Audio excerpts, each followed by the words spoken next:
A madrugada avançava com um vento gelado que descia dos morros, infiltrando-se pelas frestas das casas de adobe como se quisesse provar a resistência de quem ainda dormia. Dentro da choupana de Juan Vázquez, a escuridão era cortada apenas pela chama trêmula de uma vela de sebo, consumindo-se devagar sobre a mesa gasta. O ar carregava o cheiro persistente de fumaça fria e leite azedo, um odor de miséria que parecia impregnado nas paredes. Na esteira de palha próxima ao fogão apagado, Carmen dormia com o corpo curvado em torno do recém-nascido, como uma muralha instintiva contra o frio. O menino novo, de pele corada e respiração firme, repousava envolto em panos improvisados que ainda guardavam o calor da mãe.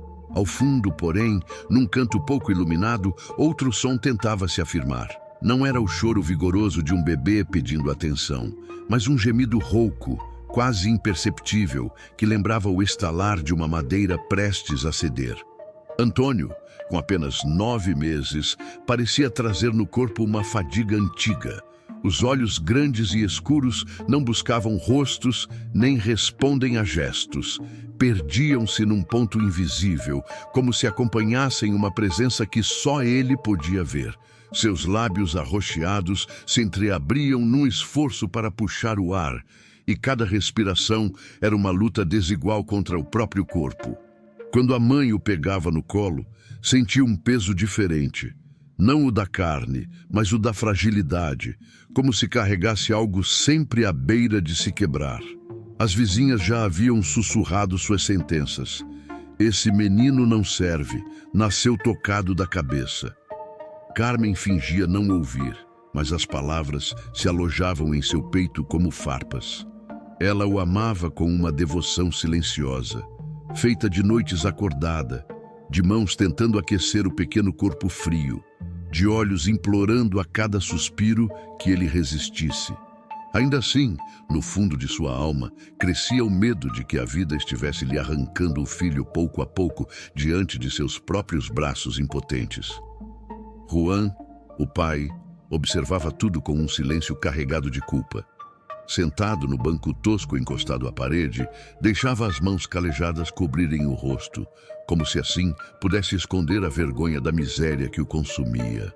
Sem trabalho, desde que fora dispensado da fazenda, aceitava o que aparecia: carregar lenha para os vizinhos, limpar currais, cuidar de animais enfermos. Mas o dinheiro mal dava para o milho racionado. E agora, com 2 filhos, a diferença entre eles se tornava um abismo. O mais novo, saudável e ruidoso. O mais velho, frágil e silencioso, motivo de cochichos no povoado. O contraste doía. Cada vez que Juan escutava o choro forte do recém-nascido, sentia uma mistura de alívio e revolta. Alívio, porque ali estava uma promessa de continuidade, alguém que talvez pudesse romper o ciclo de penúria. Revolta, porque o outro, Antônio, lhe lembrava todos os fracassos, a falta de dinheiro, a humilhação diante dos vizinhos, a sensação de carregar nos ombros um peso inútil. Por isso evitava olhar o filho mais velho, como se o silêncio dele pudesse julgá-lo. O vento seguia gemendo do lado de fora, fazendo ranger o telhado mal remendado. Dentro, a vela já se inclinava sobre a própria cera, quase vencida. Carmen murmurava em sonhos, aconchegando ainda mais o recém-nascido contra o peito. Antônio, no canto, gemia baixo, sem lágrimas, como quem aprendeu cedo demais a sofrer calado. E assim, naquela noite fria, a casa inteira parecia dividida. De um lado, a promessa de vida, do outro, a sombra da fragilidade. A madrugada ainda não tinha se despedido quando Juan se levantou. O frio entrava pelas tábuas mal pregadas da parede e cortava a pele como faca. Ele acendeu a vela de sebo, protegendo a chama com a mão trêmula, e olhou para o chão de terra batida. Por um instante ficou imóvel, respirando fundo, como se esperasse que o silêncio lhe desse uma resposta. Carmen dormia enroscada no recém-nascido, o rosto tranquilo apesar do frio. No canto, Antônio se remexia sobre o petate, arfando em busca de ar. Aquele som, frágil e irregular, fazia o peito de Juan se contrair. Passou as mãos sobre o rosto, apertando as têmporas. A mente fervia. A cada gemido do menino, uma lembrança voltava. As risadas dos vizinhos, as palavras cruéis que o seguiam na cantina, o olhar de desprezo quando comentavam que seu filho mais velho nascera defeituoso. Com passos pesados, Juan se aproximou. Olhou para Antônio como quem encara um abismo. Não havia lágrimas no rosto da criança, apenas um silêncio que parecia acusar. O pai o pegou nos braços. O corpo do menino era leve demais, quase sem calor, e tremia como folha seca. Juan envolveu-o em uma manta gasta e saiu da choupana. O vento da madrugada o atingiu de frente, carregado de geada. Cada passo pelo pátio coberto de branco fazia ranger a terra congelada sob as botas. O coração batia rápido, não só pelo esforço, mas pela decisão que o corroía por dentro. Murmurava quase sem voz: Deus me perdoe. Chegando ao riacho, o som da água em choque contra as pedras ecoava como um lamento. A neblina subia em véus, escondendo o horizonte. Juan parou, ofegante, e colocou o menino sobre uma pedra lisa, envolto na manta. Antônio abriu os olhos, fixos e silenciosos, sem choro. Apenas um som rouco escapava, confundindo-se com o murmúrio da correnteza. O pai não conseguiu sustentar o olhar. Virou-se de repente, como quem foge de um crime, e começou a subir de volta pelo caminho. O corpo pesava, mas era o coração que parecia arrastado por correntes invisíveis. Atrás dele, o gemido fraco do menino se perdia no barulho da água. As horas seguintes pareciam congeladas. O sol ainda não havia nascido quando uma sombra se moveu entre os arbustos. Era Mateu, camponês de rosto vincado e mãos endurecidas pelo trabalho da terra. Tinha descido cedo ao riacho para ver suas armadilhas de pesca. De repente, um som quase imperceptível o fez parar. Um lamento miúdo, tão fraco que poderia ser confundido com o sopro do vento. Curvou-se entre as pedras e encontrou o embrulho. Ao afastar a manta, o choque o atravessou. Um bebê, roxo de frio, respirando com esforço. O velho se ajoelhou, a raiva e a dor misturando-se em seus olhos. Quem é o desgraçado capaz disso? Murmurou, segurando o menino contra o peito. O calor da ruana que usava foi o primeiro abrigo real que Antônio conheceu naquela madrugada. Mateu o envolveu com força, protegendo-o do vento, e começou a subir a trilha que levava de volta ao povoado. Cada passo era apressado, como se lutasse contra o tempo e contra a morte que já rondava o pequeno. O mundo, que até então parecia apenas indiferente ao silêncio de Antônio, de repente se tornava ameaçador. O menino não era mais apenas o frágil da casa de Juan. Agora era uma vida por um fio, abandonada à própria sorte, carregada nos braços de um velho que não podia ignorar o chamado. E aquele gesto marcaria o ponto sem retorno. Nem Juan, nem Carmen, nem o próprio povoado seriam os mesmos depois daquela madrugada. Se essa história já te pegou até aqui, se inscreva no canal. O que vem a seguir é ainda mais intenso. Mateu chegou ao povoado ainda com o menino preso contra o peito, protegido pela grossa ruana. O corpo de Antônio estava frio como pedra, mas o calor do velho parecia devolvê-lo lentamente à vida. Ao cruzar a rua de terra batida, alguns homens interromperam a afiação dos facões e o olharam com curiosidade. Um deles soltou um riso debochado. "O que traz aí, Mateu? Mais um cachorro doente?" O velho não respondeu. Seu silêncio era duro como ferro. Continuou andando, mas as vozes das mulheres começaram a se espalhar de porta em porta. "É o filho de Juan. Dizem que ele nasceu amaldiçoado. Aposto que o largaram porque não serve para nada." As palavras batiam contra as costas de Mateu como pedras invisíveis. Ele apertou o menino contra si, sentindo os olhos fixos e silenciosos da criança pousarem em seu rosto enrugado. Pela primeira vez em muito tempo, o velho percebeu que não estava sozinho. Chegou à sua choupana, uma construção de paredes tortas e telhado remendado, onde o cheiro de terra úmida se misturava à fumaça do fogão apagado. Com mãos trêmulas, acendeu a lenha, aqueceu leite ralo e ofereceu colheradas lentas ao bebê. Antônio sugou o líquido, como quem agarra a vida com unhas invisíveis. O velho sentiu um nó na garganta. Aguenta, filho, enquanto eu respirar não te faltará abrigo, mas o povoado não esquece nem perdoa facilmente. Na manhã seguinte, a notícia se espalhou como fogo seco. Na venda, alguns homens riam alto. O velho maluco decidiu criar um estorvo. Vai gastar o milho com um inútil. Esse moleque não dura até o inverno. Mateu fingia não ouvir, mas cada frase lhe queimava por dentro. Ao mesmo tempo, Carmen, da soleira de sua casa, observava à distância. Seus olhos marejavam ao ver o filho envolto no rebozo do camponês. Queria correr, abraçá-lo, pedir perdão, mas a vergonha a mantinha imóvel. Juan, por sua vez, baixava a cabeça toda vez que cruzava o caminho do velho. A culpa lhe corroía os ossos, mas a covardia o impedia de pronunciar qualquer palavra. O inverno se instalou cruel. Mateu levava Antônio amarrado às costas, mesmo quando precisava recolher lenha ou buscar água no poço. O menino, sempre em silêncio, parecia observar tudo com atenção incomum. O voo das aves, o caminho da chuva, o som distante dos galhos quebrando. À noite, junto ao fogo, Mateu falava com ele como se fosse adulto, contando histórias de colheitas passadas e lembranças de sua falecida esposa.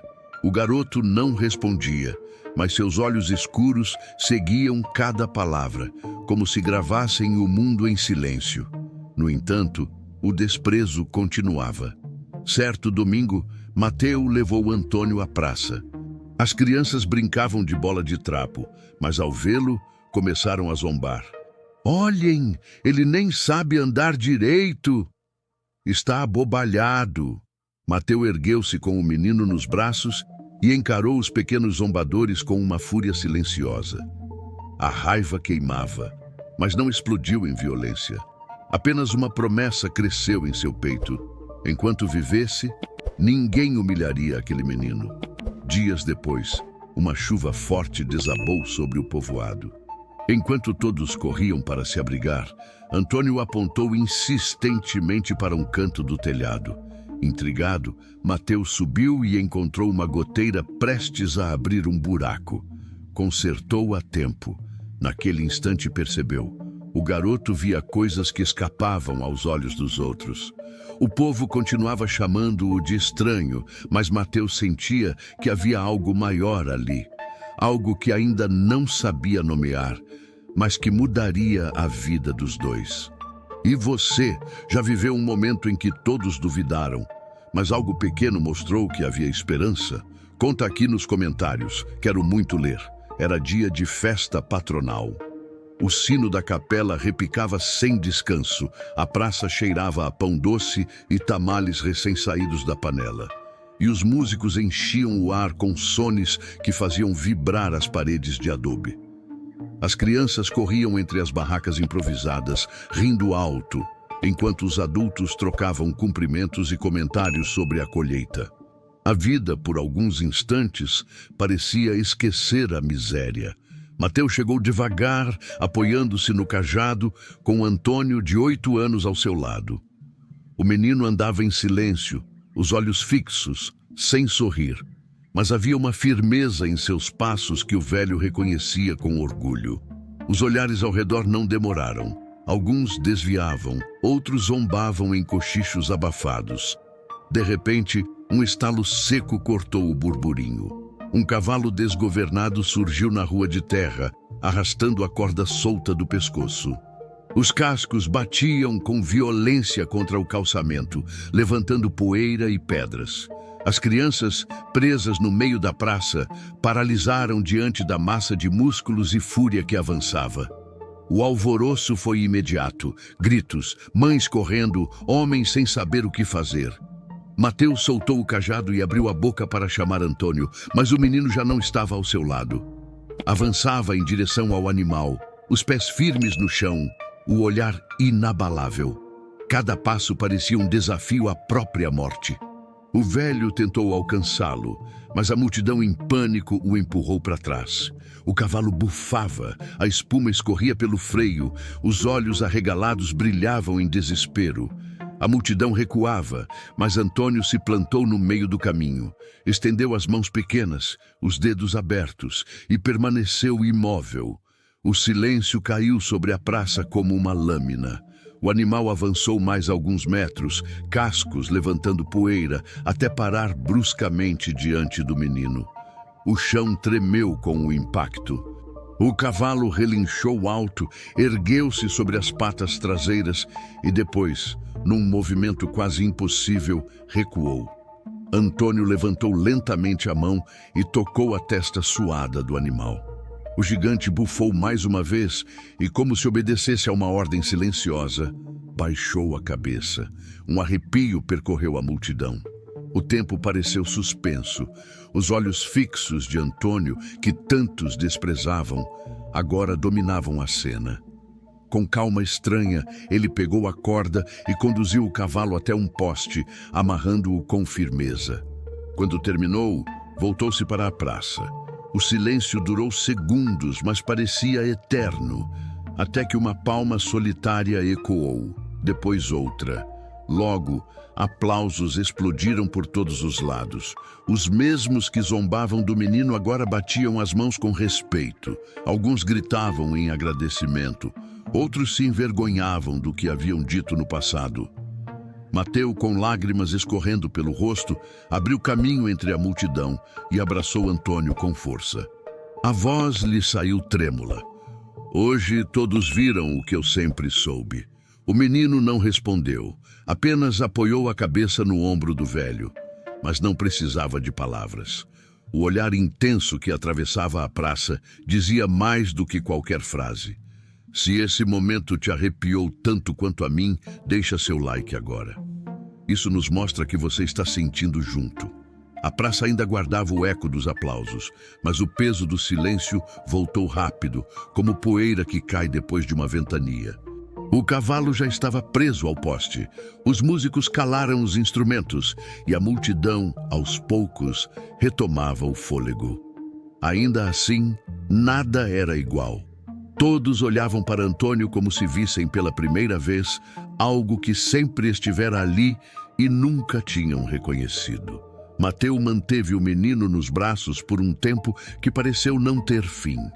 O corpo magro de Antônio estava rígido, mas seus olhos, sempre distantes, agora brilhavam de forma estranha, como se carregassem o reflexo da coragem que acabara de mostrar. O velho sentiu a respiração do garoto contra o peito e apertou-o com mais força, como se temesse que, ao soltá-lo, o mundo tentasse roubá-lo de novo.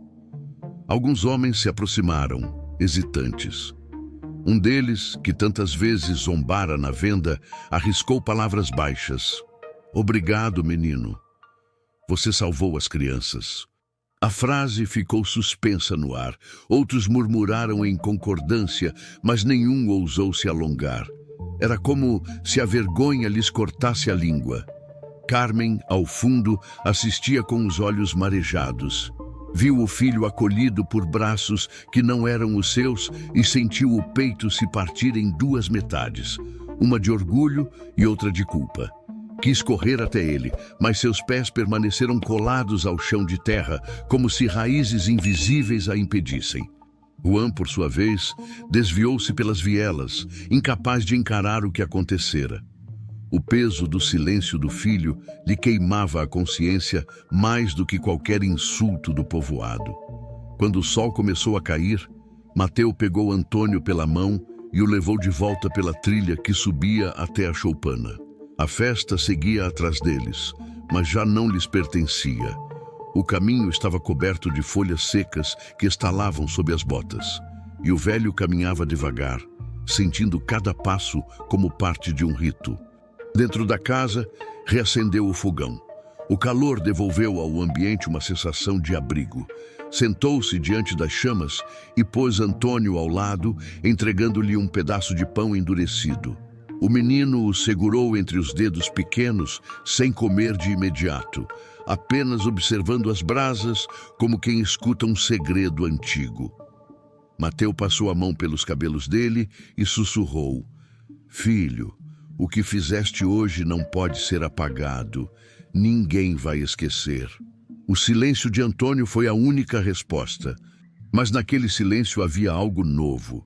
Não era apenas ausência de palavras, era uma presença firme, quase desafiadora. Como se o menino tivesse encontrado, sem precisar falar, um lugar no mundo. Lá fora, o vento soprava pelos galhos, trazendo consigo os rumores da praça. Dentro, porém, o tempo parecia suspenso. O velho e o garoto dividiam o mesmo espaço, carregando juntos o peso e a beleza do que havia acontecido. Mateu respirou fundo, sentindo uma mistura de orgulho e medo. Orgulho pelo que o menino havia mostrado. Medo pelo que isso poderia significar dali em diante. Sabia que o povoado não esqueceria facilmente, mas também sabia que a vida deles jamais voltaria a ser a mesma. Se essa parte te tocou de verdade, você pode apoiar nosso canal com um Super Thanks ou se inscrever agora.